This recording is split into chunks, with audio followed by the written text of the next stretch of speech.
Can relationships be toxic but not necessarily abusive?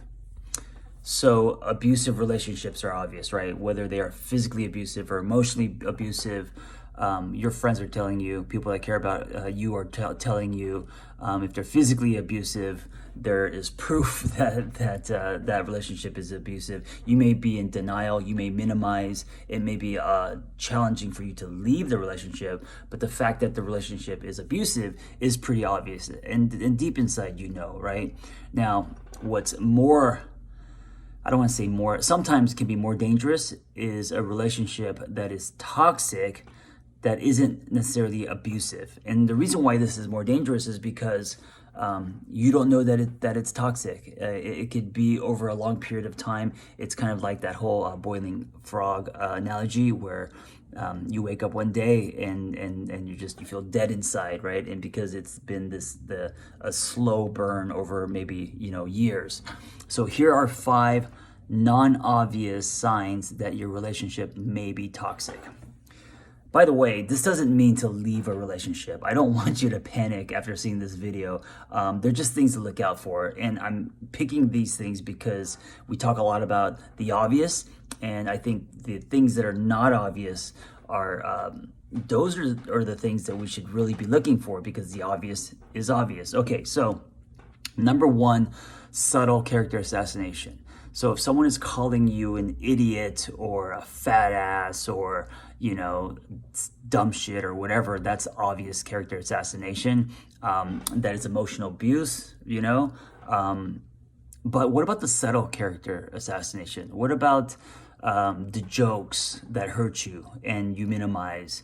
I remember one time back in the day, I was in my 20s, and my girlfriend at the time ate the entire plate of fruit while I went to the restroom. And as a joke, when she came back, I called her a pig, and I was joking. And what I didn't know was that she was struggling with an eating disorder. So someone else, some other person may not, that may not be a character assassination for them, because they might not affect them in that way. But for my girlfriend at the time, because she was struggling with an eating disorder, that word, it cut deeper, right? And so enough of that kind of stuff, whether you label them as jokes or not, can create cracks in a container. It can make the relationship toxic. Okay, so what's another example of that?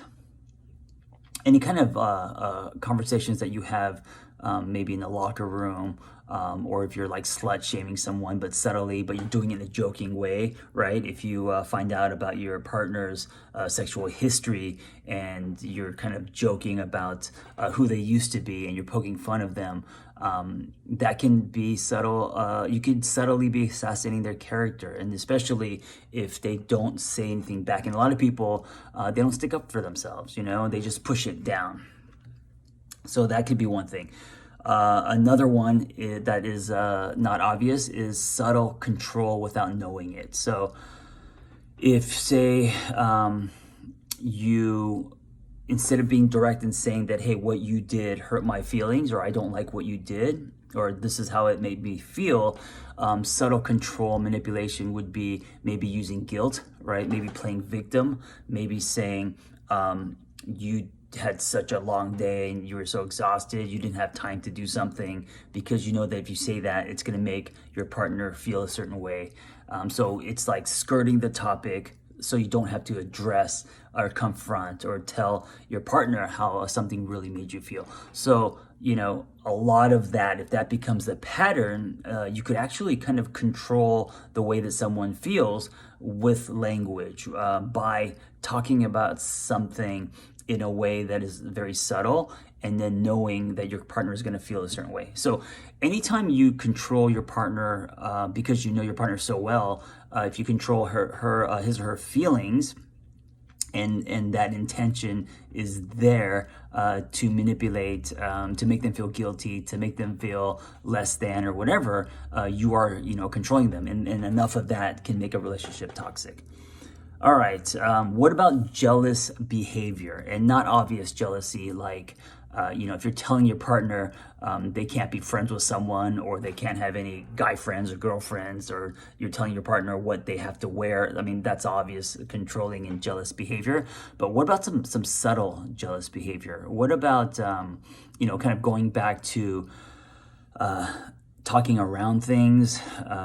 What about people who, because they're jealous, try to get their partner back by doing something themselves that's very subtle that they know is going to make their partner not feel good, So that kind of stuff, any kind of like mind tricks, manipulation that's subtle. And also the fact that it's subtle almost makes it worse because it's not detectable, because it could be underneath and people aren't aware, and there's all these hairline cracks that are happening, and suddenly you realize, the relationship collapses, right? Okay, here's a super important one. Never taking ownership. So I'm not talking about not taking ownership once in a while. I'm talking about someone who never takes ownership. So if you don't take ownership, you're not growing as a person, because owning something and saying that, hey, this is what I did wrong, this is a shortcoming, this is something I'm working on, that is the action of evolution, right? That is what gets you to grow. But also it gets the relationship to grow.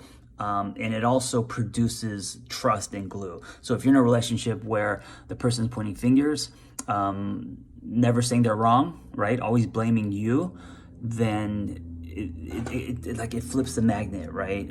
It doesn't. You don't trust a person. They're not creating a space for you to be like, to bring something, a concern or something that you want to change about the relationship, about the person. It doesn't create a safe space for you to say, hey, listen, I don't like this, or this doesn't work for me, because the person is going to defend him or herself. And so there's no conversation there. And it's because there's no conversation, there's no building. So there's just a lot of bouncing, a lot of people blaming, and I call it holding on to the tug of war rope. And so when people take ownership, they're letting go of the rope. When people take ownership, they are producing trust and glue. So if you are with someone, or if you never take ownership, that is a subtle sign that the relationship can turn toxic. All right, another one is, and this is something that I used to do a lot, is you're not taking. You're being negative for too long. So let me explain this. We all have winters. We all go through dark tunnels. We all have, then this is life. We all have our ups and downs.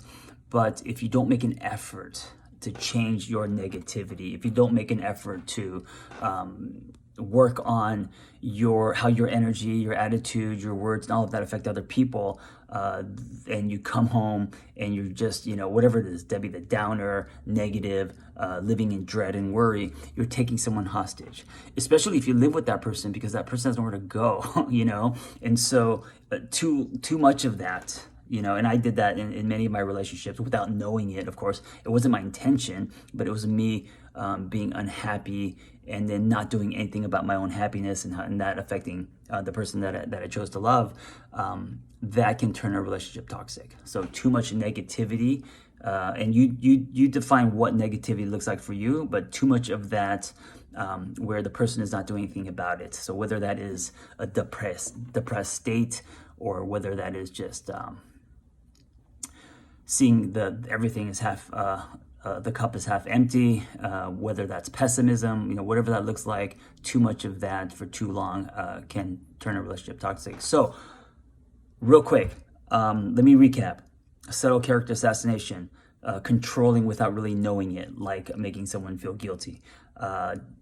Jealous, like subtle jealous behavior, never taking ownership, and then being in a negative state for too long without doing anything about it. Those are 5 non-obvious signs that could turn a relationship toxic. This doesn't mean that if you notice these things to break up with someone, you just have to be aware of them and want to work on that. And this person may be you.